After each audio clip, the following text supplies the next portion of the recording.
পোস্টারে লেখা থাকে গরিবের বন্ধু, ভোট দিয়ে দেখেন গরিবের কয় নাম্বার শত্রু। আর লেখা থাকে নিচে জনসেবা করার সুযোগ দিন।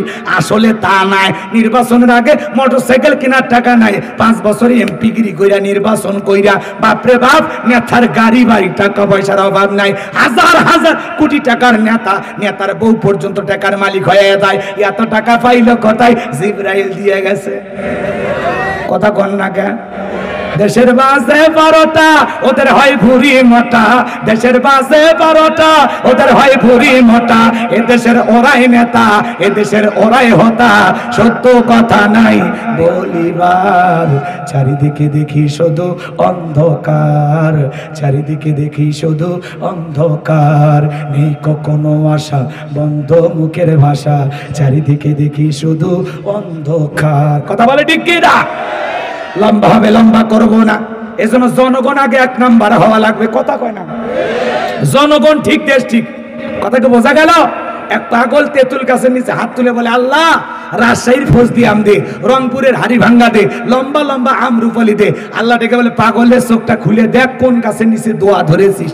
তেঁতুল গাছের নিচে হাত তুলে কিয়ামত পর্যন্ত আম চাইলে যেমন পাওয়া যাবে না, নির্বাচনের আগে নেতার কাছে 500 টাকা 1000 টাকার বিনিময়ে পবিত্র আমানত ভোট বিক্রি কইরা উমরের মতো নেতা চাইলে পাওয়া যাবে না।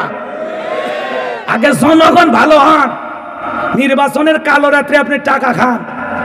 আমার এক নানি আছে, ভোটের দিন এলাকায় গেছি, পরের দিন কয় নানারে দোয়া করিস প্রত্যেক বছর যেন একবার নির্বাচন হয়। কে? ওই এক রাতে 4200 টাকা। কয় কেমনে? কয় যত মার্কার লোক ঢুকছে নানি, ভোট আছে? কয় হ্যাঁ আছে। 500 টাকা রাখ, 1000 টাকা রাখ। ভাই যত মার্কার লোক ঢুকছে কারো মনে ব্যথা দেই না, কার মনে কষ্ট দিব। এক ঠ্যাং কবরে গেছে, কথা কয় না কেন? পরের দিন কোণে দেখি 4200 টাকা। তাহলে যেই দেশের জনগণ তার 500 টাকা 1000 টাকার বিনিময়ে ভোট বিক্রি করে, এমন জনগণ দিয়ে দেশে ইসলামকে প্রতিষ্ঠিত করা যাবে? আপনি হাত তুলে যখন বলেন আল্লাহ উমরের মতো নেতা পাঠাও, আল্লাহ কয় কি রে? কথা কয় না কে? এজন্য উমরের দেশে থাকার মতো আগে জনগণের চরিত্র বানান লাগবে। কথা কন ঠিক কিনা? গাছের গোড়া ঠিক, মাথা ঠিক। আপনি আমি পারি সমাজকে পরিবর্তন করতে। কথা বলে ঠিক কিনা? তালুকদার বংশের মতো যদি কলিজা বড় হয়, বাপের পেটা যদি হয়ে থাকেন, হাত তুলে ওয়াদা দেন তো জীবনে কোনোদিন নির্বাচনকে কেন্দ্র করে চা বিড়ি পান সিগারেট 1 টাকা খাবেন না। কারা কারা হাত তুলেন তো দেখি। আলহামদুলিল্লাহ, এই ওয়াদা ঠিক থাকে, আল্লাহ কবুল করেন। যাকে যোগ্য মনে হবে, সৎ মনে হবে, ভালো মনে হবে, তাকে সমাজের নেতা বানাবো। আল্লাহ কবুল করেন। জোরে বলেন আমিন। কথা মনে হয় ভুলে গেছেন, কি বলছিলাম?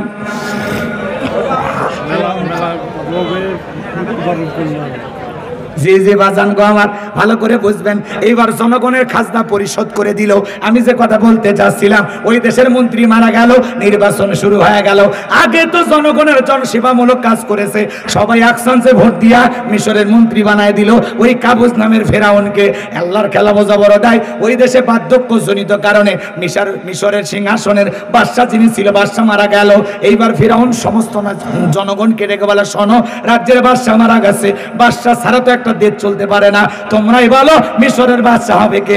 সমস্ত জনগণ ডেকে বলে, আপনার চরিত্র আগেই বোঝা হয়ে গেছে, আপনি যদি মিশরের বাদশাহ হয়ে যান আমাদের কারো কোনো আপত্তি নাই। এইবার জনগণের সমর্থন যখন পাইল, নেতাদেরকে ডেকে বলে, তোমরা বলো মিশরের বাদশাহ হবে কে? সমস্ত জনগণ ডেকে বলে, আপনি যদি বাদশাহ হন আমাদের কারো কোনো আপত্তি নাই। এইবার জনগণ আর নেতাদের সমর্থন পাইয়া মন্ত্রী থেকে এক চান্সে হয়ে গেল মিশরের বাদশাহ। বাদশাহগিরি সিংহাসনে বসার পর রাতের বেলায় ঘুমাইতে গেলে নেতার চোখে আর ঘুম আসে না, আজে বাজে স্বপ্ন দেখা ঘুম থেকে লাফা লাফা ওঠে। 2-3 রাত এইভাবে চলে যায়। তার দরবারে জ্যোতিষী ছিল 400। এই 400 জ্যোতিষী লিডার নাম দবিরা, বয়স হলো 320 বছর। দবিরাকে ডেকে বলে, দবিরা রে, কেন জানি আমি রাতের বেলায় ঘুমাইতে পারি না, আজে বাজে স্বপ্ন দেখে ঘুম থেকে লাফা লাফা উঠি। ভাগ্য গবেষণা করে দেখ আমার ভবিষ্যৎ জীবনে কি আছে। এইবার দবিরা বলে, নেতা আপনার ভাগ্য গবেষণা করে দেখতেছি, আপনি ছিলেন ভবঘুরে যুবক, সেখান থেকে তরমুজের কেতাল লেবার, এরপরে মিশরে গোরস্থানের দারোয়ান, এরপরে মন্ত্রী, বর্তমান রানিং বাদশা, আঙ্গুল ফুলা কলার গাছ। কিন্তু আপনার ভবিষ্যৎ জীবন বড় অন্ধকার। আগামী 3 মাসের মধ্যে বনি ইসরাইল সম্প্রদায়ের ভিতরে মুসা নামের একটা ছেলে জন্মগ্রহণ করবে। ওই মুসার কারণে রাজত্ব পাওয়ার ক্ষমতা থাকবে না। নেতারে, এমনকি আপনার জীবন যাওয়ার সম্ভাবনাও দেখা যায়। এই কথা শোনার পর ফিরাউনের মাথা ঠান্ডা না গরম? খালি গরম। মানে কাটকর ফরাইছিলাম কই, আসলাম কই, না জানি ভবিষ্যতে আরো কত কিছু হয়। বাজান গো আমার, যদি প্রথম যদি বলতো মুসা আসবে খানকা বানাবে পয়সা পয়সা জিকির করবে তাহলে মাথা গরম করতো না। ফিরাউন পারলে সরকারি খরচে খানকা বানায় দিত। কথা বলেন ঠিক কিনা? আমার ভাইরা আজও সমাজে তাকায় দেখবেন যারা খানকা বসে না হু হু করতেছে ওদেরকে কেউ টার্গেট করে না। যারা আল্লাহর জমিনে আল্লাহর কোরআনকে বিজয় করতে চায়, কোরআনের সমাজ কায়েম করতে চায়, ওদেরকে টার্গেট করে করে ভিতরে ঢুকানো হয়। কথা বলেন ঠিক কিনা? এইবার হামানকে ডেকে বলে, হামান এই দিগায় দবিরা কি বললো, আগামী 3 মাসের মধ্যে মুসা নামের একটা ছেলে জন্মগ্রহণ করবে, ওর কারণে রাজত্ব পাওয়ার ক্ষমতা থাকবে না। এতে তো মেনে নেওয়া যায় না। আমার ভাইয়েরা, হামানের মাথায় কোনো চুল ছিল না, সাদে মাল নাই, বাম পাল্লট, পুরো মাথা ছিল ভারতের দমদম এয়ারপোর্ট। ডেকে বলে, হামান রে তাড়াতাড়ি করে বল কি করা যায়। হামান ডেকে বলে, নেতা টেনশন নাই, মাইট ইজ রাইট, জোরজার মূল্য তার পাওয়ার রাজত্ব ক্ষমতা আমাদের হাতে আছে। আমরা যা বলবো মিশরের জনগণ তাই মানতে বাধ্য। বলে কি করতে চাস? এবার হামান ডেকে বলে, নেতা যত ছেলে সন্তান জন্মগ্রহণ করবে সবাইকে জবাই করে করে দুনিয়ার বুক থেকে বিদায় করে দেব, তাহলে আপনার শত্রু মুসার জন্ম হবে না। এই কথা শোনার পর ফিরাউন ডেকে বলে, হামান রে আসলে তোর মাথায় বুদ্ধি আছে, তবে শোন ছেলেগুলোকে জবাই করবি, মেয়েগুলোকে জবাই করবি না, কারণ ছেলেদের মধ্যে আমার শত্রু আছে, মেয়েদের মধ্যে কোনো শত্রু নাই। তার মানে সরে হলে মানুষ ভালো, মোবাইল নিয়ে গেল, সিম কার্ড খুলে দিয়ে গেল। কথা বলেন ঠিক কিনা? এবার ছেলে সন্তান হইলে খবর পাইলে ধরে আর জবাই করে, খবর পাইলে ধরে আর জবাই করে। বাজান গো আমার, আমি গুনাহগার, যে কথা বলতে চাচ্ছিলাম হৃদয়ের কান পেতে কথাগুলো শুনে যান। বলেন তো মুসা মাত্র কয়জন? একজন। আর এরা ছেলে হইলে জবাই করে, ছেলে হইলে জবাই করে। এই জন্য জালেমদের কাছে অপরাধ করবে একজন, আর জালেমেরা সেই অপরাধের শাস্তি পুরো জাতির উপরে চাপায় দেয়। কথা কন ঠিক কিনা? এবার ছেলে জবাই করতে করতে 3 মাস অতিবাহিত হয়ে যাওয়ার পরে দবিরাকে ডেকে বলে, দবিরা এইবার ভাগ্য গবেষণা করে দেখ। 3টা বর্ণনা পাওয়া যায়, কেউ বলেছেন 20,000, কেউ বলেছেন 24,000, কেউ বলেছেন 80,000। এতগুলো সন্তানকে জবাই করে হত্যা করেছে। দবিরা ডেকে বলে, নেতা যদিও বনি ইসরাইল মায়ের বুক খালি কইরা হাজার হাজার সন্তানকে জবাই করেছেন, কিন্তু আপনার পথের কাটা মুসা এখনো মরে নাই, মায়ের কোলে জীবিত আছে, সুস্থ আছে, কিন্তু কোথায় আছে, কোন বাড়িতে আছে, এইটা বলার ক্ষমতা আমাদের নাই। চিৎকার মেরে বলেন আল্লাহু আকবার।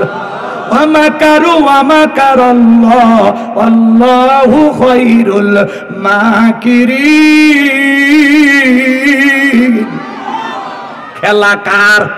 আল্লাহ চাই মুসারে বাঁচাইতে, আর ফিরাউন চাই মারতে। ওর 14 গোষ্ঠী এক জায়গায় হয়ে মারতে পারবে না। এইবার ফিরাউন সমস্ত সেনাবাহিনীকে ধমক দিয়ে বলল, যাও এলাকায় তল্লাশি চালাও, সিরুনভিযান চালাও, এতগুলো মারলা আসলটাকে মারতে পারো নাই, যাও। এইবার একদল সেনাবাহিনী মুসা নবীর বাড়িতে রওনা করেছে। মুসা নবীর বড় বোন নাম তার মারিয়াম ডেকে বলে, মা ওই যে ফিরাউনের সেনাবাহিনী দেখা যায়, মা আর বুঝি ভাইকে বাঁচানো গেল না। মুসা নবীর মা সন্তানকে কোলের মধ্যে নিয়ে এদিক সেদিক দৌড়ায়। কে যেন ইলহামের মাধ্যমে গায়েবী আওয়াজ দেয়, বলে মুসার মা চুলার ভিতরে তোমার ছেলেটাকে ফেলাইয়া দাও, কথা দিলাম গো তোমার ছেলেকে আবার তোমার কোলে ফেরাইয়া দেব। এইবার তাই করলেন, চুলার ভিতরে সন্তানটাকে ফেলে দিলেন। সেনাবাহিনী আইসা পুরো বাড়ি সার্চ করলেন, তল্লাশি চালাইলেন, খোঁজাখুঁজি করে ওরা যখন চলে গেল, মুসা নবীর মা তাকা দেখে মুসা নবী চুলার ভিতরে পড়ে মুস্কি মুস্কি হাসে। সন্তানটাকে কোলের মধ্যে নিয়ে গালে মুখে চুমা খায়। আবারও কে যেন গাইবে আওয়াজ দেয়, বলে মুসার মা আর কতদিন জালেমদের ভয় লুকিয়ে রাখবা, সিন্ধুক একটা বানায়া দরিয়ার বুকে ভাসায়া দাও, কথা দিলাম গো তোমার ছেলেকে আবার তোমার কোলেই ফেরাইয়া দেব। এবার বাঁচান গো আমার, মুসা নবীর মা টেনশনে পড়ে গেলেন, সিন্ধুক পাবেন কোথায়। সকালবেলা কে যেন ডেকে বলে, মিস্ত্রি লাগবে মা, আমি একজন মিস্ত্রি। মুসা নবীর মা ডেকে বলে, মিস্ত্রি দিকে আসো। কোনোদিন এইভাবে চিৎকার মেরে কেউ তো ডাক দেয় না, তুমি কিসের মিস্ত্রি, কি বানাইতে পারো? মিস্ত্রি ডেকে বলে, মা আপনি যদি মনে করেন এমন একটা সিন্ধুক আপনার দরকার, যে সিন্ধুকের ভেতরে আপনার সন্তানকে তুলে দরিয়ার বুকে ভাসায় দেবেন, মা আমি চাইলে এরকম সিন্ধুক আপনাকে বানায় দিতে পারি। বলেন আল্লাহু আকবার। মুসা নবীর মা ডেকে বলে, মিস্ত্রি তুমি তো আমার মনের কথা বলেছো, এইরকম একটা সিন্ধুক তো আমার দরকার। আমার ভাইয়েরা, এইবার মিস্ত্রি বলে মা ভিতর থেকে একটু পানি নিয়ে আসেন, যন্ত্রপাতি আছে ধার দেবার জন্য পানির প্রয়োজন হতে পারে, আবার না হলেও চলবে। মুসা নবীর মা এইবার ভিতর থেকে পানি নিয়ে আসে, দেখে মিস্ত্রি সুন্দর একটা সিন্দুক বানাইয়া দাঁড়িয়ে আছে। এইবার সিন্দুকটা হাতের মধ্যে দিয়া মিস্ত্রি শুধু দৌড়ায়, পেছন থেকে ডেকে বলে মিস্ত্রি লোহার পয়সা কি নিবা না, কাঠের পয়সা কি নিবা না, তোমার পারিশ্রমিকের দাম কি নিবা না? মিস্ত্রি বলে মা যারা দুনিয়াতে বিপদে পড়ে আমি তাদের উপকার করি, বিনিময়ে টাকা পয়সা গ্রহণ করি না। বলেন আল্লাহু আকবার। মুসা নবীর মা বলে মিস্ত্রি এই বিপদের দিনে এত বড় উপকার করলা, লোহার পয়সাও নিবা না, কাঠের পয়সাও নিবা না, পারিশ্রমিকের দামটাও নিলা না, অন্তত তোমার নামটা বলে যাও, মাঝে মাঝে তোমার কথা মনে হলে আল্লাহর কাছে তোমার জন্য দোয়া করব। মিস্ত্রি বলে মা আমি দুনিয়ার কোনো সাধারণ মিস্ত্রি না, আমি আল্লাহর ফেরেশতা, আমার নাম হলো জিবরাইল। এইবার বাজান গো আমার মুসা নবীকে সিন্ধুকের ভিতরে তুইলা দরিয়ার বুকে ভাসায় দিলেন। আর মেয়ে মারিয়মকে বলে মা সিন্ধুক ভাসতে ভাসতে কই যায় খবর নিয়ে আসবি। এইবার সিন্ধুক ভাসতে ভাসতে চলে গেল ফেরাউনের ঘাটে। ওই দিন বিকেল বেলা ফেরাউন তার প্রিয়তমা স্ত্রী আসিয়াকে নিয়ে আসছে সমুদ্রের সৈকতে হাওয়া খাইতে, বলেন মার হাওয়া। ফেরাউন কাফের হওয়ার পরেও মাঝে মাঝে বউকে নিয়ে বিনোদন করতেন, কথা কানে এজন্য মাঝে মাঝে বউকে নিয়ে এখানে সেখানে ঘোরাফেরা করবেন, হালাল বিনোদন, বোরকা পরায় পর্দা করায়া মাঝে মাঝে বউ কিনে কক্সবাজার সমুদ্রের সৈকতে চলে যাবেন, কথা কয় না, কক্সবাজার সমুদ্রের সৈকতে বউকে নিয়ে যাবেন। সমুদ্র ঘুরতে গেলে সমস্যা আছে নাকি? ওই জায়গায় বোরকা পরায় বউকে নিয়ে দাঁড়ায় দেখবেন, কোনো সমস্যা নাই। তবে যেখানে যাবেন পর্দা করায় নিয়ে যাবেন, কথা কয় না, বোরকা পরায় পর্দা করাইয়া নিয়ে যা বললেন ও বিবি তাকায় থাকো, সমুদ্রে কত সুন্দর ঢেউ, পাশে দাঁড়িয়ে আছে আমার সোনা বউ, জানবে না তো কেউ, বউ খুশি হয়ে যাবে, কথা বলে ঠিক কিনা? বউকে এখানে সেখানে পিকনিক স্পট গুলোতে যেখানে ভদ্রলোকেরা যায় সেখানে যাবেন, মাঝে মাঝে ঘুরতে যাবেন, মন ভালো থাকবে। বউকে নিয়ে ঘোরাফেরা করলে কোনো গুনাহ নাই, কথা কয় না। তবে বোরকা পরায় পর্দা করায়, আমি কি বলেছি হাফ প্যান্ট পরে যায় সমুদ্রে নামে গোসল করেন তাহলে গুনাহ হবে, কথা কয় নাকি? অনেকে বউকে নিয়ে কক্সবাজার যায়, যাইয়া সমুদ্রের সৈকতে সেলফি টেলফি তুলিয়া ঘোরাই তুলিয়া লোকজনকে বউকে দেখাইয়া একেবারে বউ সহ সেলফি তুলে ফেসবুকে আপলোড দেয়, আসে না, কথা কয় না, ফেসবুকে আপলোড দিয়া লেখে প্রিয় তোমার সাথে আনন্দের একটি দিন কক্সবাজারে কাটাইলাম, কিছু ছবি বন্ধুদের দেখার জন্য শেয়ার করলাম।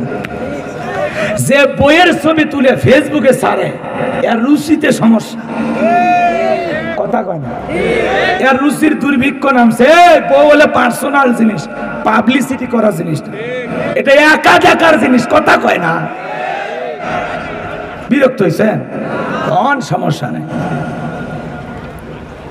আপনার বউ আপনি দেখবেন, বইয়ের ছবি ফেসবুকে দেয় বেপরদা, এটা কি গো? আল্লাহ যেন যুবকদের হেদায়েত দান করেন, আরো জোরে বলে না আমি। ভাই তোমার বউ একার নাকি সবার? তো মানুষকে দেখাও কেন? পাগলা বুঝলেন, মানে একটা সুন্দরী বউ পাশে ওর মাথা ঠিক নেই, সেই যে কুজে মোটরসাইকেল নিয়ে ঘরে, মানুষ কয় কে এটা ভাতিজা, কয় জানেন না আপনার ভাতিজের বউ, কই ভাতিজা এই কাজে সাজছে কেন, কয় কয়েকদিন বিয়ে করে তুই একা একা দেখলাম, আজকে একটু হুন্ডে নিয়ে এলাকা মানুষের হক আদায় করতেছে। এরকম দুষ্ট পোলাপানো আছে না নাই? আল্লাহ যুবকদের সঠিক বুঝ দান করুন, নারীদেরকে পর্দায় রাখবেন, নারীদের জন্য পর্দা করা নফল না ফরজ। অকরনা ফি বুয়ুতিকুন্না ওয়ালা তাবাররুজনা তাবাররুজাল জাহিলিয়াতিল উলা, নারীরা তোমরা ঘরের ভিতর অবস্থান করো, খবরদার জাহিলিয়াতের যুগের মেয়েদের মতো নোংরা অশ্লীল পোশাক পরে নিজের দেহকে প্রদর্শন করো না। পর্দায় থাকলে নারীরা নিরাপদ থাকবে, কথা ঠিক কিনা? এই জন্য বিবিদেরকে পর্দায় রাখবেন। আল্লাহ যেন আমাদের সঠিক বুঝ দান করেন, জোরে বলেন আমিন। আসলে আপনাদের দোষ দিয়ে লাভ নাই, রাত 12টার পরে যেখানে ওয়াজ করি আমরা সেখান থেকে লোকজন বাড়িতে যায়, কারণ 12টার পরে শ্রোতাকে ধরে রাখার কঠিন। ওই যে এক চাচা এসে বললো কাজ আছে দিনের বেলায়, তাও কয় সারা রাত, কথা বোঝেন নাই? এই জন্য আসলে যদি 9:30 10টায় উঠে দিতেন 12টায় মাহফিলটা শেষ হয়ে যেত, এটা সবচেয়ে ভালো হইতো, কথা কি বুঝতে পারছেন?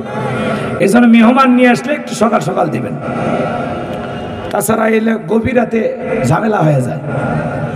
আমি কি বাকি কথা বলবো না দোয়া করবো? শুনবেন?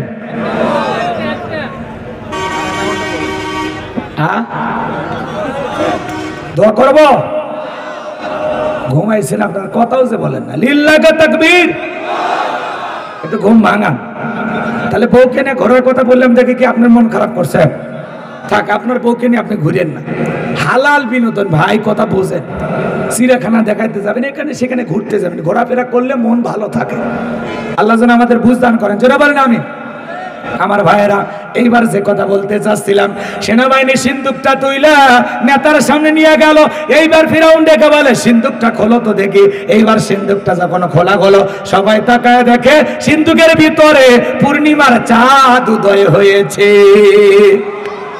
এইবার ফিরাউন ডেকে বলে, তরবারি আনি সবাই করো। এটাই মুসা।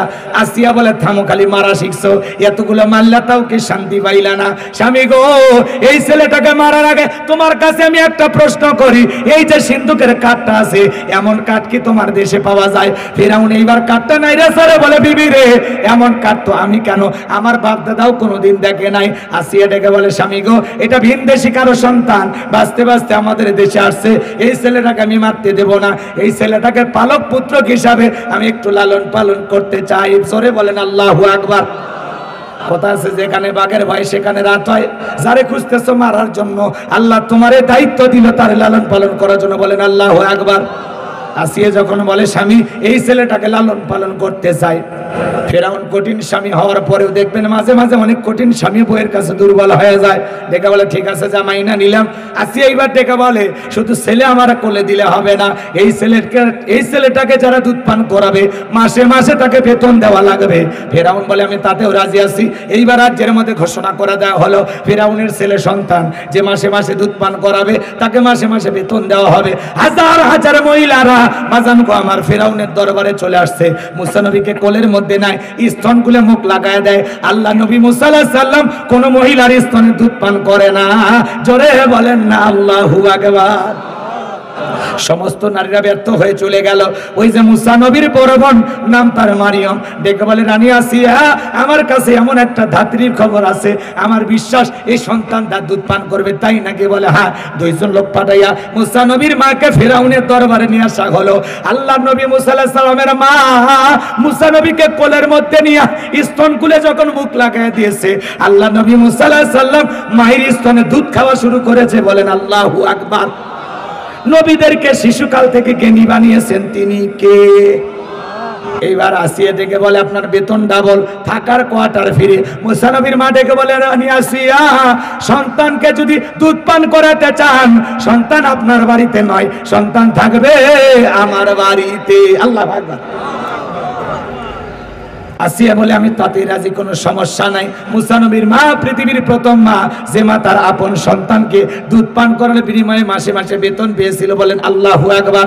এইবার দুধ পান করানো শেষ হয়ে গেল। আমার ভাইয়েরা, মুসা নবী চলাফেরা বয়সে উপনীত হয়েছে। একদিন আসিয়া মুসা নবীকে কোলের মধ্যে ফিরাউনের কোলে দিয়া বলে, ধরো সন্তানটাকে কোলে নাও, মানুষ দেখলে মনে করবে ছেলে তোমার না। মাঝে মাঝে দেখবেন মা বোনেরা যখন বিরক্ত হয়, রাগ করে সন্তান কোলে দেয়, দিয়ে বলে, সামলাও সামলাও, সন্তান এটা কোলে নাও তো। এর পেপো ভেপর ভাল লাগে না, বাপও জ্বালায় মারলো, সন্তানটাও জ্বালায় মারলো। কথা কয় না? এরকম রাগ করে না? মাঝে মাঝে সন্তান বেশি বিরক্ত করলে মা কোলে দেয়, স্বামীর কোলে দেয়, বলে সামলাও তো সামলাও। বাপও খারাপ, পেট থেকে হয়েছে একটা খারাপ, বাপও হারামি, ছেলে হয়েছে ডবল হারামি। কথা কন ঠিক খেয়ে না? সন্তান যখন ঝামেলা করে সব তোর বাপের, বাপের কিছুই ছাড়েনি, বাপের মতোই খারাপ। আর সন্তান ভালো হলে কয় মা যে ভালো, ভালো হলে সব গুণ মায়ের, আর খারাপ হলে সব তোর বাপের। এরকম মহিলা বসে আপনাদের এলাকায় নাই। এরা ভালো, এরা জান্নাতি মহিলা, সব জান্নাত থেকে পালিয়ে আসছে। এরা স্বামীদেরকে দোষ দেয় না। রাগ করেছেন বুঝি? করেন, সমস্যা নাই। সামনের দিকে আমি যাইতেছিলাম বাজান, আমি যে কথা বলতে চাচ্ছিলাম, এইবার মুসা নবীর সুন্দর চেহারা দেইখা ফিরাউনের মনে চাইছে একটু চুমা খাবার নিয়তে, যখন ঠোঁট দুটো বাড়াইছে বাজান গো আমার, মুসা নবী এমন একটা থাপ্পড় লাগা দিছে, ফিরাউন থাপ্পড় খাইয়া চিৎকারে মেরে উঠছে। আশেপাশের লোকজন দৌড়ে এসে বলে, নেতা এত জোরে চিৎকার মারলেন, ব্যাপারটা কি? ছেলে যে থাপ্পড় মারছে এ কথা বললে কি ইজ্জত থাকে? তখন বলে, আমার বাড়ি, আমি চিল্লাইছি, আমি তোদের ডাকছি, যা সরে যা। ওদেরকে তাড়িয়ে দেওয়ার পরে আসিয়াকে ডেকে বলে, আসিয়া তাড়াতাড়ি আয়, আসিয়া তাড়াতাড়ি আয়। আসিয়া বলে, কি হয়েছে? সারের মতো চিল্লাও কে? কয় চিল্লাবো না, এর চোখে মুখে যে আগুন দেখছি, এ মুসা ছাড়া কেউ না, তরবারি আন সবাই করি, পথের শত্রুটা দূর করি। আসিয়া বলে, ছেলে কি করছে? বলে, ছেলে আমার গালে থাপ্পড় মারছে। আসিয়া বলে, ঢং করা জায়গা পাও না, এই ছোট মানুষ কোনোদিন গালে থাপ্পড় মারতে পারে? ফিরাউন ডেকে বলে, বিবি রে তোরে কেমনে বুঝাবো, গাল তো তোর ছিল না, গাল ছিল আমার। মজা কি আমি টের পাইছি, আর থাপ্পড়ে ওজন বুঝা যায়, এই ভবিষ্যতে মুসা হবে। বলেন আল্লাহু আকবার। তরবারি দে, পথের শত্রুরা দূর করি, এর চোখে মুখে যে আগুন দেখছি, এ মুসা ছাড়া কেউ না। আসিয়া সন্তানটাকে কোলের মধ্যে নিলেন। এখানে আরো কিছু ঘটনা আছে, আমি আর বলতে পারবো না। সামনের দিকে যায়, মুসা নবীর বয়স হয়ে গেল 25 বছর। কয় বছর? 25 বছরের টকবকে যুবক। তাকে দেখেন কিপ্তের বডি স্ত্রীর মধ্যে লাগছে ঝগড়া। মুসা আলাইহিস সালাম যা বলে, এ কিপ্তি ফিরাউনের লোক, সব জায়গায় নেতার গরম দেখাস। কথা বোঝেন নাই? সব জায়গায় নেতার গরম দেখাস, এই কথা বলে কিপ্তিকে মারছে একটা ঘুষি বা থাপ্পড়। ইয়া ঘুষি খায়া কিপ্তি দুনিয়ার থেকে ডিলেট। ইন্না লিল্লাহি ওয়া ইন্না ইলাইহি রাজিউন। নবী মুসার মার খাইয়া লাশ হয়ে গেছে। বুঝলেন নাই? মার্ডার। এইবার ফিরাউনের দরবারে হয়ে গেছে মার্ডারের মামলা। আল্লাহ ডেকে বলেন, ও নবী মুসা, আর থাকা যাবে না মিশর, এখন মাদাইনে থেকে রওনা করো। আল্লাহর পয়গম্বর মুসা আলাইহিস সালাম আল্লাহ পাকের আদেশ পাইয়া মাদাইনে থেকে রওনা করলেন। মাদাইনে যাওয়ার পরে ওখানে কিছু ঘটনা আছে, আমি বলার সুযোগ পাবো না। আমার ভাইয়েরা, শোয়েব আলাইহিস সালামের 2টা মেয়ের সাথে পরিচয় হয়ে গেল। এই 2টা মেয়ে পয়গম্বর মুসা নবীকে বাড়িতে নিয়ে গেলেন। যা বলে, বাবা আমাদের বাড়িতে একটা কাজের মানুষ দরকার, এই ছেলেটাকে রাখাল হিসেবে রাখতে পারেন? ছেলেটা অত্যন্ত ভদ্র, এই ছেলেটা অত্যন্ত লাজুক। আমরা 2টা বোন কয়েকটা ঘন্টার সময় কাটায় দিলাম, একবারের জন্য আমাদের 2 বোনের চেহারার দিকে ফিরেও তাকায় নাই। বলেন আল্লাহু আকবার।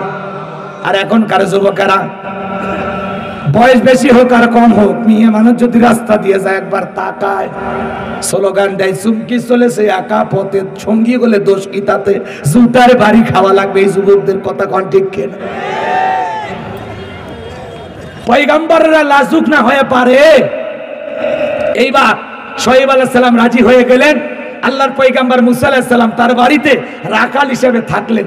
বড় মেয়ে সফুরার সাথে বিবাহের ব্যবস্থা করলেন। আল্লাহু আকবার বলেন। 8 থেকে 10 বছর থাকলেন ঘর জামাই। এলাকায় যদি কেউ ঘর জামাই থাকে, বুঝবেন মুসা আলাইহিস সালামের সুন্নত আমল করতেছে। ঘর জামাই বলে অবহেলা করবেন না। আমার ভাইয়েরা, লম্বা করব না। আল্লাহর পয়গম্বর মুসা আলাইহিস সালাম আল্লাহ তাআলা 8-10 বছর পরে পয়গম্বরকে ডেকে বলেন, ও নবী মুসা, আর কতদিন শ্বশুর বাড়ি মধুর বাড়ি, এইবার গাট্টি গুটি গোছাও, স্ত্রীকে সঙ্গে নাও, তোর পর্বতের দিকে রওনা করো, আবারও মিশরের দিকে রওনা করো।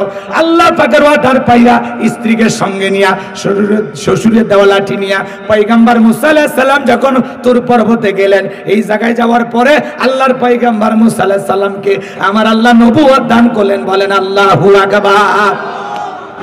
সংক্ষিপ্ত করে বলে দিয়ে যায়, আল্লাহর পয়গম্বর মুসা আলাইহিস সালামকে নবুয়ত দান করার পরে আমার আল্লাহ রাব্বুল আলামিন বলেন, ওয়া মা তিলকা বিয়ামিনিকা ইয়া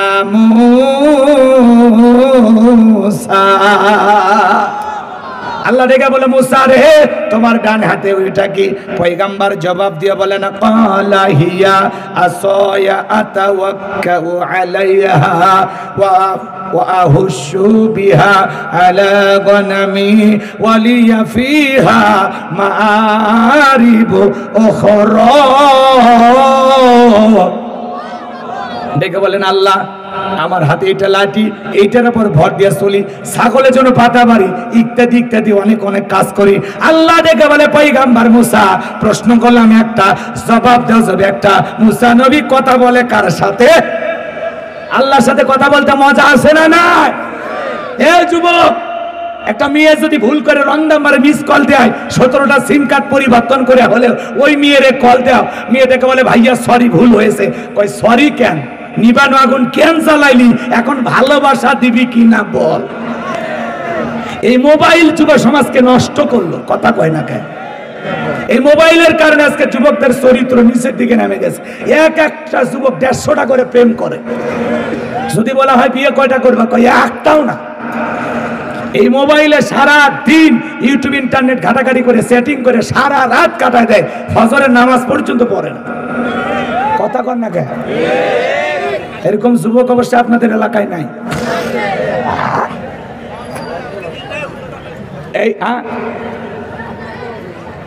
এই মোবাইল আপনাদের এলাকায় অবশ্য আপনারা সন্তানদের দেননি নাকি কোন? এই মোবাইলের কারণে যুবকেরা নষ্ট হয়ে যাচ্ছে, বিপদগামী হয়ে যাচ্ছে। এই জন্য সন্তানদের হাতে হাতে যারা মোবাইল দিয়েছেন সাবধান, সন্তানদেরকে একটু কন্ট্রোল করবেন, কথা কন নাকি আপনারা? যুবক তোমরা একটু ভালো হয়ে যাও বাবা, এগুলো উল্টা পাল্টা পথে চলো না, কথা কন নাকি? ঘুমাইছে গো, ঘুমাইছ যুবক, তোমরা ঘুমাইছো? এই মোবাইলের মাধ্যমে তোমরা সেটিং করো না, আমি না দেখলেও তোমার মা বাবা না দেখলেও একজন দেখেন, তিনি কে?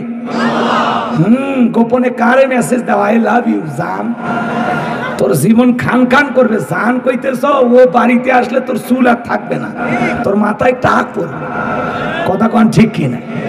তুমি জীবনের কি বোঝো, কি বোঝো? আল্লাহ যেন যুবকদেরকে কন্ট্রোল হয়ে চলার তৌফিক দান করেন। শয়তানের ওয়াসওয়াসায় পড়ে প্রেম প্রীতি ভালোবাসা করা যাবে? তুমি যার লাগিয়া এমবি ভরো তার তো বাটন ফোন, তুমি যার লাগিয়া এমবি ভরো তার তো বাটন ফোন। কেমন করে বুঝবে রে সে, কেমন করে বুঝবে রে সে ডিজিটাল তোর মন, তুমি যার লাগিয়া এমবি ভরো তার তো বাটন ফোন, কথা বলে ঠিক কিনা? মেসেজ দিলে সেন করে না, তাই না তো রিপ্লাই, ভিডিও কলে বলবা কথা, ক্যামেরা তার নাই রে, ক্যামেরা তার নাই। ডিজিটাল এই যুগ জামানায়, ডিজিটাল এই যুগ জামানায় এনালো তার মন, তুমি যার লাগিয়া এমবি ভরো তার তো বাটন ফোন। এরপরে যুবকদের আওয়াজ নাই, কথা ঠিক কিনা? প্রেম প্রীতি ভালোবাসা বিয়ের আগে নয়, মনের মধ্যে রাখো তুমি পরকালের ভয় রে, আল্লাহ তাআলার ভয়। গানের মধ্যে শিক্ষা আছে না নাই? প্রেম প্রীতি ভালোবাসা বিয়ের আগে নয়, মনের মধ্যে রাখো তুমি পরকালের ভয় রে, আল্লাহ তাআলার ভয়। তবে তুমি মুক্তি পাবা, তবে তুমি মুক্তি পাবা দোজখের আগুন, তুমি যার লাগিয়া এমবি ভরো তার তো বাটন ফোন, কথা ঠিক কিনা? এ যুবক, বিয়ের আগে প্রেম প্রীতি ভালোবাসা করা জায়েজ না হারাম? পিতা মাতা পছন্দ করে বিয়ে দেবে যেখানে বরকত আছে। 20 বছর বয়স হয়নি, নাক চিপলে মায়ের দুধ বের হবে, বাড়িতে এসে কয় আব্বা উত্তর পাড়া লাকিকে আমি কথা দিয়েছি, রাজি থাকলে 1 চাপুন না হলে 2 চাপুন। পিতা মাতা যখন অবাধ্য হয়ে বলে তোর বিয়ে হবে না, প্রেম করে বিয়ে মানবো না, তখন পালিয়ে যায়, বিয়ে করে 2-3 মাস সংসার করার পরে ওর ভালোবাসা জানলা ভেঙে ফেলে যায়। পাগল, পিতা মাতার দোয়া নিয়ে বিয়ে করবা, পিতা মাতার মুরব্বীদের দোয়া আছে যেখানে বরকত আছে। একা একা মাপতারি করে জীবনে বিয়ে করে শান্তি পাবি না, প্রেম করে কেউ সুখী হয় না। কোন কোন যুবক বিয়ে করেনি, পিতা মাতার পছন্দের মেয়েকে বিয়ে করবা, হাত তুলে দেখাও। হ্যাঁ, মা বাবার পছন্দের মেয়েকে বিয়ে করো। কে ভাতিজা? এ ভাতিজা, কি হাত তোলো। মা বাবার পছন্দের মেয়েকে বিবাহ করবেন, আল্লাহ কবুল করেন, জোরে বলেন আমিন। হাত নামান। তাহলে অবৈধ কোনো প্রেম ভালোবাসা করা যাবে? ওয়াল্লাযীনা হুম লিফুরুজিহিম হাফিজুন, নিজের যৌবনটাকে সংযত রাখো, নিজের যৌবনটাকে কন্ট্রোল করো। যৌবনকালে গুনাহ করা যাবে না। যৌবনকালে আমরা গুনাহ করতে ভালোবাসি, আর যৌবনকালের ইবাদত আল্লাহ ভালোবাসেন। তাহলে আল্লাহর ভালোবাসায় যৌবনে বেশি ইবাদত করব ইনশাআল্লাহ। আমার ভাইয়েরা, শেষ কথা বলে দিয়ে যায়, কষ্ট মনের মধ্যে নেবেন না। আল্লাহ ডেকে বলে পয়গাম্বার মুসা, প্রশ্ন করলাম একটা, জবাব দেবে একটা। মুসা নবী কথা বলেন কার সাথে? আল্লাহর সাথে কথা বলতে মজা আছে না নাই? এরপরে আল্লাহ তাআলা ডেকে বলেন, পয়গম্বরকে সুন্দর করে আমার আল্লাহ জানায় দিলেন, ক্বালা আলকিহা ইয়া মূসা, মূসা রে তোমার হাতের লাঠিটা এবার নিক্ষেপ করো। ফাআলকাহা ফাইযা হিয়া হাইয়াতুম তাসআ, লাঠিটা নিক্ষেপ করা মাত্র হয়ে গেল বিশাল বড় সাপ। মুসা নবী বলে, বাপ রে বাপ, এ যে জাতের সাপ, আমার বংশ করে দিবে সাপ। ভয়ে পয়গম্বর দৌড় মারতে লাগলেন। আমার আল্লাহ তখন ডেকে বলেন, ক্বালা খুযহা ওয়ালা তাখাফ সানুঈদুহা সিরাতাহাল উলা। আমার আল্লাহ ডেকে বলে, পয়গম্বর ভয় পাওয়ার কোনো কারণ নাই, আমি আল্লাহ লাঠিকে সাপ বানাইছি, আবার সাপের দিকে হাত বাড়াও, পূর্বের মতো লাঠি বানাইয়া দেব। পয়গম্বর ভয়ে ভয়ে সাপ ধরতে গেছে, আবার হয়েছে কি লাঠি। এটা আল্লাহ দেয়া কি মুজিজা। সুবহানাল্লাহ কোন না? নবীদেরকে মুজিজা দান করেন কে? এ ভাই, ফিরাউনের ইতিহাস যেহেতু শুরুই করছি, ওয়াক্সিয়ার থেকে নামিয়ে সুপে মেরে বাড়ি যাবেন না, ওটা কে ফাইনাল খেলাটা খেলেই যায়। আর জীবনে আসবো কিনা জানি না, এটা হয়তো বা জীবনের শেষ আশা হতে পারে। কারণ যারা ডাবা শ্রোতা সে এলাকায় আমরা দাওয়াত দেব। এত অস্থির লোকটি, আমরা 2-2.5 ঘন্টা কথা বলি, টাকাটা হালাল করার চেষ্টা করি। ইচ্ছা করলে তো 1 ঘন্টা শর্ট কোর্সের আলোচনা করেও শেষ করতে পারতাম না। এই যে লম্বা সময় কথা বলি, তো আপনাদেরকে একটু ভালো লাগানোর জন্য, এই কথাগুলোর থেকে যেন আমরা কিছু নিতে পারি। কথা বলেন না কেন? এই যে এত কবরের ওয়াজ, মৃত্যুর ওয়াজ, কবরের সলজবের ওয়াজ, এত যে কথা ঘুরায় পেঁচায় কেন বলতেছি? আপনার ভালোর জন্য। আল্লাহ যেন আমাদের হেদায়েতের উদ্দেশ্যে কথাগুলো বোঝার এবং শোনার এবং আমলের নিয়তে ঘর পর্যন্ত নিয়ে যাওয়ার তৌফিক দান করেন। জোরে বলেন আমিন। ফাইনাল খেলাটা হয়ে গেছে, 10-15 মিনিট সময় দিলে হয়ে যাবে ইনশাআল্লাহ। লিল্লাহি তাকবীর। এরা যুবক না অন্য কিছু? আরেকবার স্লোগান দাও, লিল্লাহি তাকবীর। হ্যাঁ, একটু আওয়াজ দিও।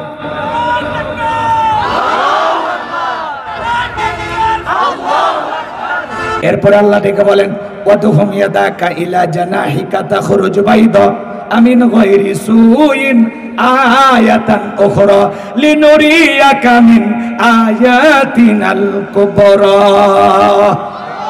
আল্লাহ ডেকে বলেন, ও নবী মুসা, তোমার ডান হাতটা বগলের নিচে ঢোকাও, ওখান থেকে বের করো, কোন দোষ ছাড়া ধবধবে উজ্জ্বল সাদা চমৎকার আলো ছড়াবে। আল্লাহু আকবার বল।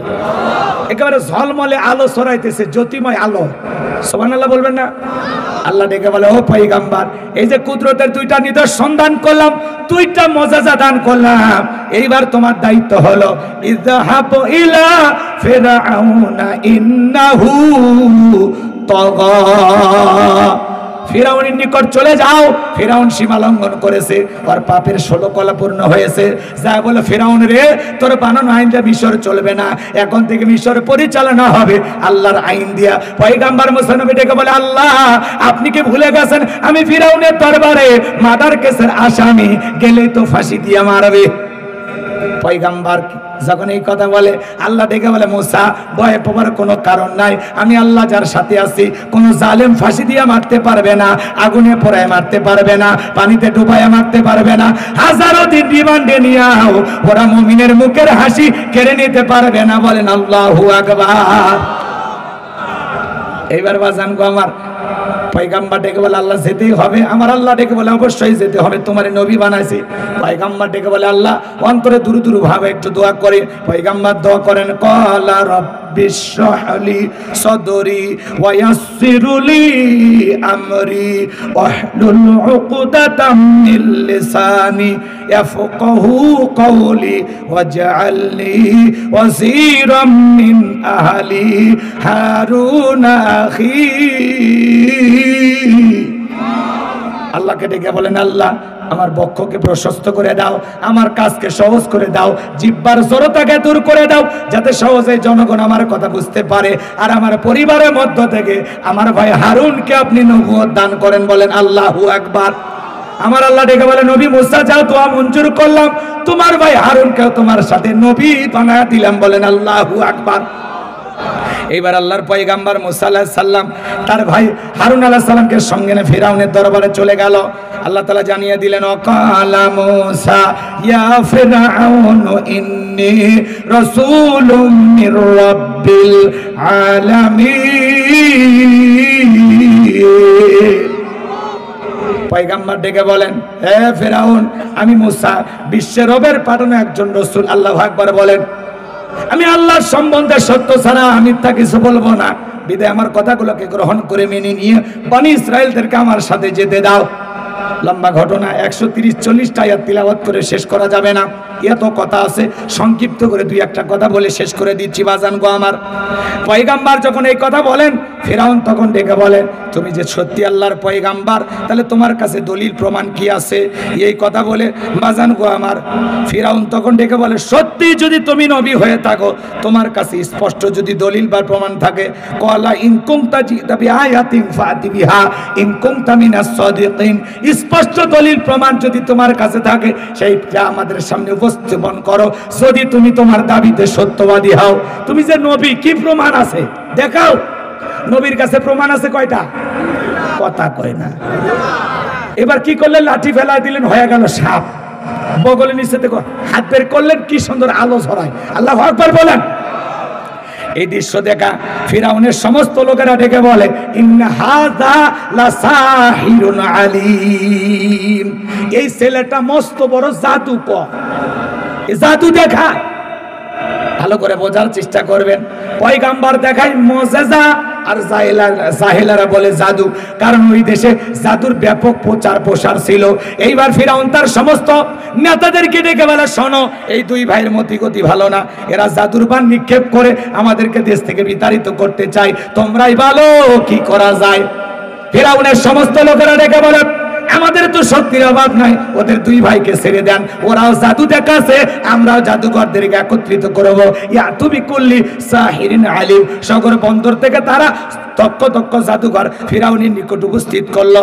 এইবার ফিরাউনের নিকট সমস্ত জাদুঘর উপস্থিত হয়ে ডেকে বলে, নেতা, আপনার শত্রু মুসাকে যদি পরাজিত করতে পারি, আপনি আমাদেরকে কি পুরস্কার দিবেন? বেনিফিটটা কি, লাভটা কি? খেলায় নামার আগে জানার দরকার আছে না নাই, পুরস্কার কি থাকছে?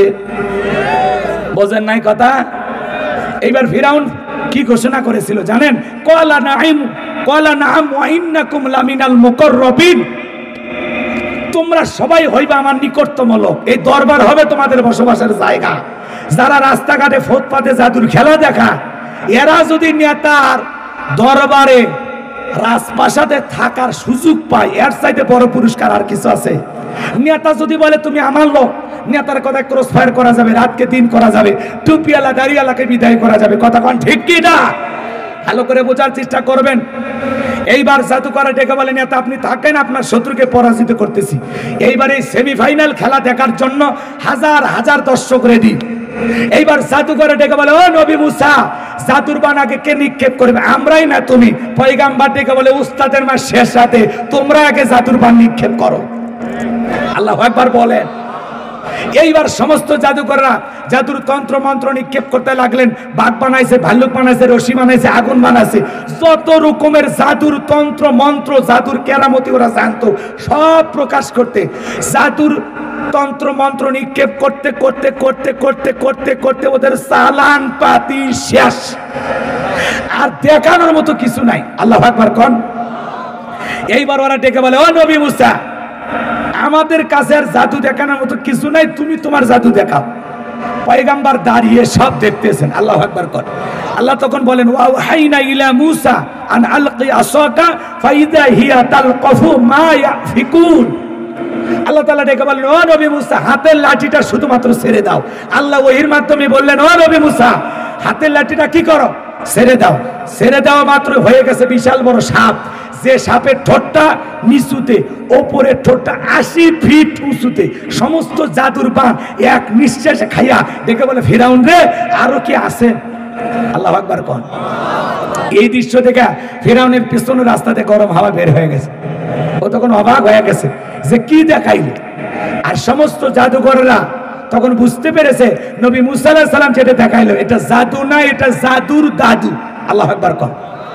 শোনেন, ডাক্তার ডাক্তার সেনে, হুজুর হুজুর সেনে, ইমাম ইমাম সেনে, নেতা নেতা সেনে, দালাল দালাল সেনে। কথা কয় না। স্বর্ণকার স্বর্ণকার সেনে। যাই যে কাজের কাজী, সেই কাজের লোককে দেখে বলে, আমিও যা তুমিও তাই। কথা কয় না। কথা বোঝেন নাই মনে হয়। তো জাদুকররা বুঝতে পেরেছেন নবী মুসা আলাইহিস সালাম যেটা দেখালো এটা জাদু না, এটা নিঃসন্দেহে আল্লাহ তাআলার কুদরতি শক্তি। বলেন আল্লাহু আকবার। এজন্য জাদুকররা কি করলো? ওয়াউলকিয়াস সাহারাতু সাজিদিন, সমস্ত জাদুকররা সিজদায় মাথা নত করলেন, ঘোষণা করলেন ক্বালু আমান্না বিরাব্বিল আলামিন রব্বি মূসা ওয়া হারুন। বলেন আল্লাহু আকবার। সমস্ত জাদুকররা যখন ঈমান গ্রহণ করলো, তারা বলে আমরা বিশ্বের রবের প্রতি ঈমান আনলাম, যিনি মূসা এবং হারুনের প্রতিপালক, হারুনের রব। এই কথা দেখ শোনার পরে ফিরাউন ডেকে বলে আমার অনুমতি ছাড়া ঈমান গ্রহণ করলাম, তোমাদের হাত পা কেটে নেব, শুলিতে চড়াবো, ফাঁসি দিয়ে মারবো। নতুন ঈমানদারে ডেকে বলে ফিরাউন তোর মতো জালেমের গোলামি করে মরার চাইতে ঈমান গ্রহণ করে মরাই ভালো। তোর মতো জালেমের সামসামি করে মরার চাইতে ঈমান গ্রহণ করে মরাই ভালো। আল্লাহু আকবার বলেন। মানুষ দলে দলে কালেমা পড়ে মুসলমান হতে লাগলো, দলে দলে মুসলমান সংখ্যা বেশি হয় আর ফিরাউনের জ্বালা বাড়ে। এইবার ফাইনাল খেলাটা বলে দিয়েছে, অনেক কথা ছিল আর বলবো না, সংক্ষিপ্ত বলে দিয়েছে শেষ কথাটা শোনেন। এইবার ফিরাউন তার সেনাবাহিনীরা মুসা এবং তার উম্মতদেরকে মারার জন্য 3 দিক দিয়ে আক্রমণ করছে। কয় দিক দিয়া? কথা কয়টা? কয় দিক দিয়া? 3 দিক দিয়ে আক্রমণ করেছে। পয়গম্বর মুসা নবী এবং তার উম্মতেরা দৌড়াইতে দৌড়াইতে দরিয়ার নিকটতম জায়গায় পৌঁছে গেছে। সামনে দরিয়া, পিছনে কে? ফিরাউনের লোকজন। এবার উম্মতেরা ডেকে বলে ও নবী মুসা, হয় আজকে ফিরাউনের সেনাবাহিনীর হাতে মরতে হবে, আর না হয় দরিয়ার পানি খেয়ে মরা লাগবে, এছাড়া তো উপায় দেখি না। মুসা আলাইহিস সালাম ডেকে বলে এখানে শুধু আমরাই নাই, আমাদের সাথে আরেকজন আছেন। তিনি কি? তিনি আমাদের রব, তিনি আমাদের বাতলিয়ে দেবেন পার হওয়ার পথ। আল্লাহু আকবার কোন। এইবার আল্লাহ তাআলা জানিয়ে দিলেন ও নবী মুসা, হাতের লাঠিটা দিয়ে সমুদ্রে পানিতে আঘাত করো। পয়গম্বর তাই করলেন। আঘাত করা মাত্র আল্লাহ ভিআইপি রোড বানায় দিয়েছে। সুবহানাল্লাহ কোন। এক নিমিষে রাস্তা তৈরি হয়ে গেল। আল্লাহ তাআলা অর্ডার করলেন ও নবী মুসা, তুমি তোমার উম্মতদেরকে নিয়ে এই রাস্তা দিয়ে সমুদ্রের বুকে পার হয়ে যাও। আল্লাহু আকবার কোন। সমুদ্রের বুকে বিশাল সুন্দর ভিআইপি রাস্তা তৈরি করে দিলেন। তিনি কে? এইবার পয়গম্বর তার উম্মতদেরকে নিয়ে বিশাল দরিয়া পার হয়ে যায়। বলেন আল্লাহু আকবার। এইবার ফিরাউন তার সেনাবাহিনী নিয়ে এসে দেখে বাপ রে বাপ, সমুদ্রের বুকে এত সুন্দর রাস্তা, ও মনে করছে আর বাপ বানা ঠিক গেছে। এইবার সেনাবাহিনী সবাইকে বলতেছে সবাই ওঠো, এই রাস্তায় দিয়ে ওরা চলে গেছে, ওদেরকে ধরো, সবাই ওঠো। সবাইকে নিয়ে ফিরাউন যখন দরিয়ার মধ্যবর্তী স্থানে চলে গেছে, এদিকে পয়গম্বর মুসা এবং তার উম্মত দরিয়া পার হয়ে গেছে। বলেন আল্লাহু আকবার। আল্লাহ তাআলা তখন ডেকে বলে এ সমুদ্রের পানি, তুই হুকুম মানিস কার? বলে অবশ্যই আপনার। আল্লাহ তাআলা তখন ডেকে বলে সমুদ্রের পানি, তোর ভিতরে উথাল পাতাল ঢের সৃষ্টি করো, তুমি তোমার খেলা দেখাও। আল্লাহু আকবার বলে। সমুদ্রের বুকে উথাল পাতাল ঢের সৃষ্টি হয়ে গেল। যত ফেরাউনের সিয়ালা সামুন্ডা ছিল সব পানি খায়া সুপে মরিয়া শেষ। বেঁচে আছে বড়টা। বড়টা মানে কে? কথা কয় না। বড়টা মানে কে? বলেন তো। একই রাস্তায় ইমানদারদের জন্য নিরাপদ, জালেমদের জন্য গজব। কথা কন না। রাগ করেছেন আপনারা? বিরক্ত হয়েছেন? এইবার ফিরাউন মরতেছে, মরার আগে কি নাটক করে শুনবেন। আল্লাহকে ডেকে বলেন ক্বালা আমানতু আন্নাহু লা ইলাহা ইল্লাল্লাযী আমানাত বিহি বানু ইসরাঈলা ওয়া আনা মিনাল মুসলিমিন। আল্লাহকে ডেকে বলে আল্লাহ আমি ঈমান আনলাম, তুমি ছাড়া কোনো মাবুদ নাই, তুমি ছাড়া কোনো ইলাহ নাই। বনি ইসরাইল যে আল্লাহর প্রতি ঈমান এনেছে, আমি ওর সে আল্লাহর প্রতি ঈমান আনলাম। ওয়া আনা মিনাল মুসলিমিন, আল্লাহ আমি মুসলমান হয়ে গেছে, আর সুবাইও না। কথা কয় না কে? কি কয়? ফিরাউন এখন ঠেলায় পড়ে কি কয়? আমি মুসলমান। জালেমেরা কত খারাপ চিন্তা করেন। আল্লাহরে বলে ওয়া আনা মিনাল মুসলিমিন, আল্লাহ আমি মুসলমান হয়ে গেছি, আর পানি খাওয়াস না, আর সুবাইও না। আল্লাহ তাআলা কি ওর ঈমান কবুল করছিল? না না। ফিরাউন যদি ওই সময় মুসলমান হয়, আপনার আমার মুসলমান হয়ে দাম আছে ভাই। আল্লাহ তখন কি জবাব দিয়েছিল বলেন? বলেন আল্লাহ কি জবাব দিয়েছিলেন? বলবো। আল্লাহ তাআলা বলেন আল আনা ওয়াকাদ আসাইতা ক্বাবলু ওয়া কুনতা মিনাল মুফসিদিন। আল্লাহ ডেকে বলে এখন, এখনই ঈমান আনতেছিস এখন, এর আগে কি করেছিস? নাফরমানি করেছিস, বিশৃঙ্খলা সৃষ্টি করেছিস, ক্ষমতার দাপটে 40 বছর শিক্ষা ব্যবস্থা বন্ধ করে রেখেছিলিস, ঘরে ঘরে তোর চেহারার আকৃতিতে মূর্তি ঢুকায় দিয়েছিস। তোর ঘরের বিবি আমি আল্লাহকে রব বলে স্বীকার করার কারণে তাকে নির্যাতন করে বিদায় করে দিয়েছিস। তোর বাড়ির দাসীকে গরম তেলে চুবাইয়ে বিদায় করেছিস। আজকে মুসা এবং তার অনুসারীদেরকে মারার জন্য আক্রমণ করেছিস। ফিরাউনকে আল্লাহ তাআলা বলেন, এ ফিরাউন, তোর পাপের 16 কলা পূর্ণ হয়ে গেছে, আজকে তো কার ছাড় দেওয়ার কোনো সুযোগ নাই। তুই আজকে তো মরবি, তবে মরার আগে শোন, আমি আল্লাহ তোর লাশটা রেখে দেব। কথা কয় না কে? ফিরাউনকে সেদিন পানি খাওয়ায় চুবাইয়া যে আল্লাহ মেরেছিলেন, সে আল্লাহ আজও আছে না নাই? আল্লাহর মনে হয় বয়স বাড়ছে, নাউজুবিল্লাহ কইবেন না? আরেকটু জোরে কর। যে আল্লাহ তাআলা ফিরাউনকে চুবাইয়া পানি খাওয়াইয়া মাইরা আজও মিশরের জাদুঘরে ফিরাউনের সেই লাশটা আছে না নাই? এটা তো ফিরাউনের লাশ না, এটা তো ফিরাউনের সুটকি। এতদিন থেকে সুটকি হয়ে গেছে, কথা কয় না। এখনো মুসা প্রেমিকেরা ওই জাদুঘরে ফিরাউনকে দেখে আর জুতা খুলে মারে, এই সেই ফিরাউন মার জুতা, এই সেই ফিরাউন মার জুতা, 50,000 1 লাখ টাকা দামের জুতা ছুঁড়ে মারে। কথা কোন ঠিক কিনা? তাহলে সুটকি ফিরাউনক দেখে যদি জুতা মারে, জেতা ফিরাউনক পাইলে ওর চামড়া দিয়ে টুকটুকি বাজাইতো। কথা বলেন ঠিক কিনা? এজন্য ভাইয়ের আমার, যে আল্লাহ ফিরাউনকে চুবাইয়া পানি খাওয়ায় বিদায় করেছিলেন, নমরুদকে জুতার বাড়ি ল্যাংড়া মশার কামড় খাওয়ায় বিদায় করেছিলেন, আবু জেলকে 11 বছর 13 বছরের বালক দিয়ে সাইজ করে যে আল্লাহ বিদায় করেছিলেন, আজও যে সমস্ত জালেমেরা মুসলমানের রক্ত নিয়ে খেলা করে, আজও ফিলিস্তিনের জমিনে যারা মুসলমানের রক্ত নিয়ে খেলা করে, মনে রাখবেন আজ হোক কাল হোক ওই জালেমদের পরিণতি নমরুদ ফিরাউনের চাইতেও খারাপ হবে। যে সমস্ত জালেমদের হাতে মুসলমানের রক্ত লেগে আছে, মনে রাখবেন জালেমেরা মুসলমানের রক্ত নিয়ে খেলা করতেছে যারা, নমরুদের মতো মরবে তারা, ফিরাউনের মতো মরবে তারা।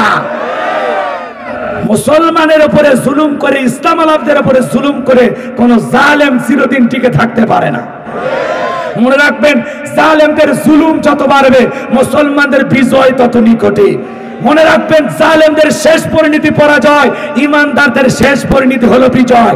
এজন্য ভয় পাওয়ার কোনো কারণ নাই। ওয়ালা তাহিনু ওয়ালা তাহজানু ওয়া আনতুমুল আ'লাউনা ইন কুনতুম মুমিনিন। মুমিনেরা তোমরা হতাশাগ্রস্ত হয় না, ভেঙে পড়ো না। ঈমানের দাবিতে যদি মুমিন হও, ওয়া কানা হাক্কান আলাইনা নাসরুল মুমিনিন, মুমিনদের সাহায্য করা আমি আল্লাহর ওয়াজিব হয়ে যায়। মনে রাখবেন, ইসলামের বিজয় আনতে বেশি মানুষের প্রয়োজন হয় না। বদরের প্রান্তরে 313 জন সাহাবীর মাধ্যমে আল্লাহ যদি মুসলমানদেরকে বিজয় দিতে পারেন, সেই বদরের সাহাবীদের মতো ঈমান আমল মজবুত করে আল্লাহর জমিনে দ্বীনকে প্রতিষ্ঠিত করার লক্ষ্যে যদি কখনো ডাক আসে, মাথায় কাফনের কাপড় বেঁধে বিবি সন্তানের কাছ থেকে বিদায় নিয়ে আল্লাহর জমিনে আল্লাহর দ্বীনকে প্রতিষ্ঠিত করার জন্য কারা কারা জীবন দিতে প্রস্তুত, হাত তুলে দেখান। লিল্লাহি তাকবীর, লিল্লাহি তাকবীর। আল্লাহ যেন শেষ বিষয়ের হাসি আমাদের দান করেন। জোরে বলেন আমি, আরে জোরে বলেন আমি। এই সময় ক্যামেরা করে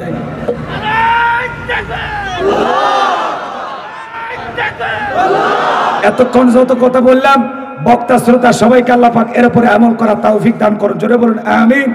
বেঁচে থাকলে আবারও দেখা হবে ভাঙ্গা ভাঙ্গা কণ্ঠে। যে কথাগুলো বলেছি আপনারা মন খারাপ করবেন না। কর্তৃপক্ষের ভাইরা অনেক কষ্ট করে আয়োজন করেছেন, আল্লাহ তাআলা তাদের সার্বিক সহযোগিতা কবুল করুন, এই আয়োজনকে কবুল করুন মৃত্যু পর্যন্ত।